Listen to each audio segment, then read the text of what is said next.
Is it possible that the key to a healthy and pain-free lifestyle could have been given to us thousands of years ago? Did we overlook it? Many ancient scriptures and spiritual teachings, including the Bible, weigh in on how we should eat. People in the Bible allegedly lived to be 120 years old or more. Methuselah, the oldest person in the Bible, was said to have died at 969 years old. Later, I'm going to tell you about a specific food in the Bible now getting lots of attention for its ability to slow aging and degeneration. What do you think it is? I'll give you one clue. Jesus was fond of it. Maybe you can let that roll around in your head for a minute, but be sure to stick around to the end of the video if you want to know what that miracle food is. Today, we're taking a closer look at a few of the healthy foods found in the Bible. Let's see how they stack up with what we know about healthy eating in the present day. My name is Dr. Paris, and I specialize in helping people with chronic pain conditions such as arthritis find natural ways to reduce pain. And one of the best ways I've found to help my patients reduce pain and soothe inflammation is by helping them to get their nutrition in order. Many may not think about changing their diet to reduce inflammation and pain, but like others in my field, I've realized that we must address problems at the root level to make real tangible changes. Pain pills and anti-inflammatories are really just a band-aid over a gaping wound. The truth is, the majority of the food we eat are either causing inflammation or fighting it. And of course, inflammation, pain, and aging go hand in hand. The Bible's teachings tell us that we should take exceptional care and responsibility over our bodies as spiritual vessels. So, what does the Bible recommend we do to achieve extraordinary wellness? 4 key concepts rise to the surface throughout the Bible: cleanliness, good nutrition, fasting, and exercise. Something you might find even more interesting is that many foods noted in the Bible have proven therapeutic properties. So, what are the healthy foods mentioned in the Bible? The Bible talks about eating foods you find on a modern-day healing diet. Many foods are even anti-inflammatory. In fact, if you were to follow a biblical diet to a T, meaning you eat only the foods recommended in the Bible, you would probably lose weight and feel less pain. One of the foods most noted in the Bible is a sweet treat still enjoyed by many today. The food item number 1 never spoils, 2 has all the ingredients needed to keep you alive, and number 3 has been used as currency. Did you guess what it is? Honey is the first on the list. The Bible mentions honey many times, and it would have been quite the commodity back then since there was no processed sugar. Of course, all honey in biblical days would have been local and raw, so only the good stuff would have been in circulation. And the quality of honey would be much different than what we see today. When you purchase honey, you should ensure it's at the very least pure honey.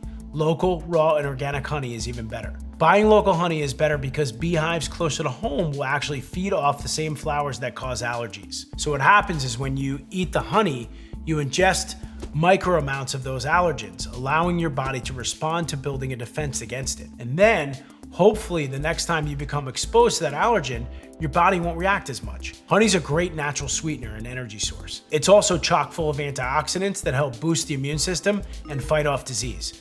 Honey is also antibacterial and great for digestion and blood sugar management. The second food I want to discuss is often mentioned alongside honey. Remember the line in Exodus where God promises to bring the Israelites to a land flowing with milk and honey. When I say milk, I'm not talking about the pasteurized and processed milk most people drink. People in biblical days drank raw milk, which is much different. In fact, numerous people who thought they were allergic to milk have done perfectly fine with raw milk, and even seen an improvement in their allergy symptoms. This is thought to be due to transfer factors found in raw milk. Though the FDA has made it clear they don't think we should ingest raw milk due to harmful bacteria that could be present. However, pasteurization removes many of the beneficial components of milk. What's left isn't all it's cracked up to be. Research shows that after heat treatment, pasteurized milk has less manganese, copper, and iron. There are also many things added that aren't good for you, like sugar. The Bible also talks about goat's milk. Goat milk is usually safe for those with lactose intolerance,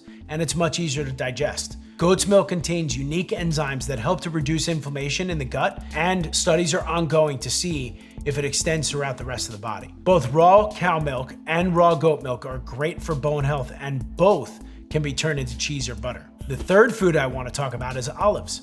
Most of us probably eat a lot more olive oil than olives themselves. However, both have health benefits. In fact, the oil is even better for you than the olive in many ways because it preserves valuable polyphenols and there is no salt added like olives that are cured or pickled.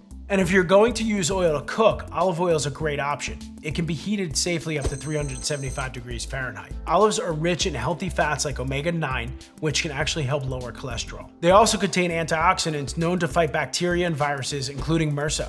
Olives also have bone and skin-loving nutrients like vitamin E, A, calcium, and copper. The fourth healthy food found in the Bible is fish. Again, there are some controversies surrounding the consumption of certain meats. Some don't believe we should eat crustaceous fish like shrimp and lobster according to the Bible. But the focus here is on the health aspects of biblical foods. Fish, especially cold water fish, ranks among the healthiest foods on the planet. Fish is high in protein and healthy fats that help ward off inflammation and support cognitive function. Fish also contains iodine, a nutrient that doesn't come naturally in many other foods. It is rich in most seaweeds. Iodine is essential to metabolism, thyroid function, and detoxification. But of course, you could eat a big bowl of seaweed instead. Yum. Studies also show that people who eat more fish have slower mental decline. The fifth healthy food that I want to talk about is herbs. You'll find passages about eating and harvesting herbs sprinkled throughout the Bible, although there is a specific mention of the bitter herbs. Bitter herbs get their bitterness from different alkaloids, but it would be best if you didn't let their bitterness prevent you from eating them. Bitter herbs are fantastic for aiding digestion and supporting healthy liver enzyme production. And many bitter herbs are anti-inflammatory and may also help regulate blood sugar levels. Number 6 on my list is flaxseed. Flaxseed is very useful indeed, and here's why. Flaxseed are full of insoluble fiber, which means they are great for helping to push the contents of our stomach along. They are also a great source of plant protein and omega-3 fatty acids.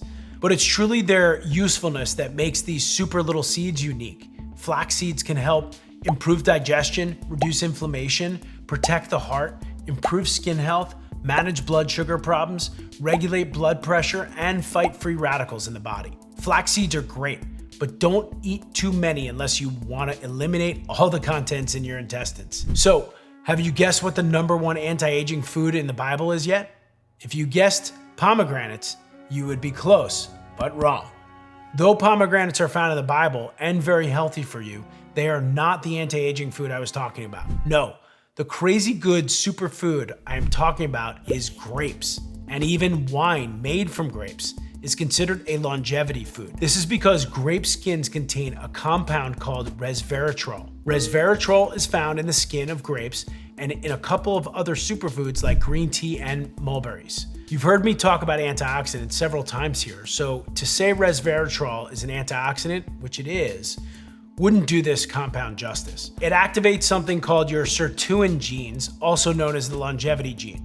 Sirtuin plays an important role in regulating cellular aging and in regeneration. As we grow older, our bodies begin to break down because these regenerative processes slow and eventually come to a halt. This is also part of the process in many degenerative diseases like osteoporosis. Studies show that resveratrol can actually modulate stem cells that have the ability to self-renew. These stem cells can then turn into bone, cartilage, and muscle. Resveratrol is now also being studied as a breakthrough treatment for osteoporosis patients. We've also learned we can amplify the effectiveness by increasing our production of other anti-aging molecules. For example, a molecule called nicotinamide adenine dinucleotide, NAD+, decreases in our bodies as we age. Foods rich in NAD are cabbage, broccoli, tomatoes, cucumbers, and mushrooms. Eating these foods along with resveratrol-rich foods is literally like drinking from the fountain of youth, except with a little more chewing. However, scientists have only scratched the surface in this area. You have to wonder what impact these compounds could have on those suffering from other degenerative diseases like arthritis. Think about it.